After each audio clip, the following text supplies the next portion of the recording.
All we need to do is to accept a new lifestyle consistent with the safety of the planet. ঘরে আগুন লাগলে কেউ রক্ষা পাবে না। পৃথিবী একটা ঘরের মতোই, এর দূষণে সবাই ক্ষতিগ্রস্ত হবে, হোক সে ধনী কিংবা দরিদ্র দেশ।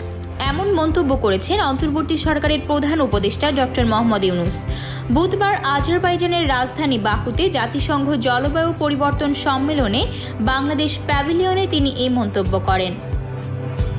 ডক্টর ইউনূস COP29 জলবায়ু সম্মেলনে যোগ দিতে আজারবাইজানের রাজধানী বাকুতে অবস্থান করছেন। এই সম্মেলনের সাইডলাইনে তিনি AFP-কে একটি সাক্ষাৎকার দেন। সেখানে তিনি বলেন, সংস্কারের গতি ঠিক করবে নির্বাচন কত দ্রুত হবে। তবে তিনি এও বলেন, দেশকে গণতান্ত্রিক ভোটের দিকে নিয়ে যাবেন। নির্বাচন অনুষ্ঠান প্রসঙ্গে এক প্রশ্নে তিনি বলেন, এটি একটি প্রতিশ্রুতি যা আমরা করেছি। আমরা প্রস্তুত হওয়ার সঙ্গে সঙ্গেই আমাদের নির্বাচন হবে এবং নির্বাচিত লোকেরা দায়িত্ব পেয়ে দেশ পরিচালনা করতে পারবে।